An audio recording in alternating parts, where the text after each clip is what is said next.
ആഗോളതലത്തിൽ വലിയ വെല്ലുവിളിയായ diaper, sanitary napkin മാലിന്യ പ്രശ്നത്തിന് ശാസ്ത്രീയ പരിഹാരമായി ഡയപ്പർ ഡിസോൾവർ എന്ന പുതിയ ഉൽപ്പന്നം അവതരിപ്പിച്ച മലയാളി സ്ഥാപനം.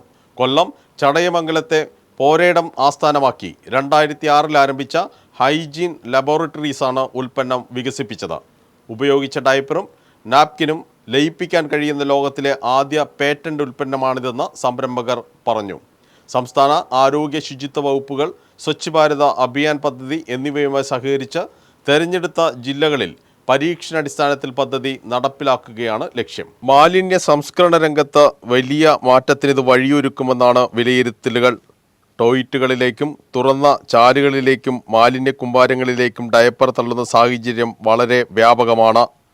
ഡയപ്പറുകളിലും നാപ്കിനുകളിലും ഉള്ള ജെൽ ഘടകമായ സോഡിയം പോളി അക്രിലേറ്റ് എന്ന രാസവസ്തു വെള്ളം തട്ടുമ്പോൾ വീർത്ത ഡ്രെയിനുകൾ മൂടുകയും വെള്ളക്കെട്ട് ഉണ്ടാവുകയും ചെയ്യും.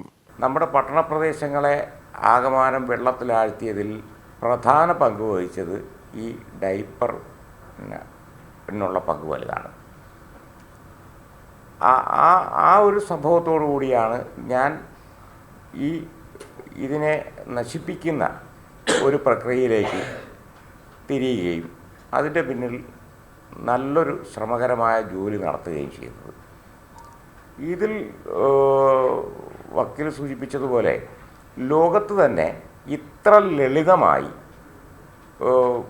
ലളിതമായി മാത്രമല്ല ചെലവ് കുറച്ച് ലളിതമായി ഇതിനെ നശിപ്പിച്ച് കളയുന്ന പ്രകൃതിക്കും മറ്റ് ജന്തുജാലങ്ങൾക്കും ഒന്നും തന്നെ യാതൊരു വിധത്തിലുള്ള ദോഷവും സംഭവിക്കാതെ ഇതിനെ നശിപ്പിക്കുന്നതിന് ഇത്ര ലളിതമായും ചെലവ് കുറച്ചും മറ്റൊരു കണ്ടുപിടുത്തം ഇന്നേ വരെ ലോകത്ത് നടന്നിട്ടില്ല. ഇതിൻ്റെ വ്യാപ്തി ശരിക്കും എനിക്ക് പൂർണ്ണമായും അറിയില്ലായിരുന്നു. പേറ്റൻറ്റ് രജിസ്ട്രേഷന് വക്കീലുമായി ബന്ധപ്പെട്ടതിന് ശേഷമാണ് ഇതിൻ്റെ വ്യാപ്തി എന്താണ് എന്ന് മനസ്സിലാക്കിയത്. അപ്പോൾ ഇന്ന് ഭാരതം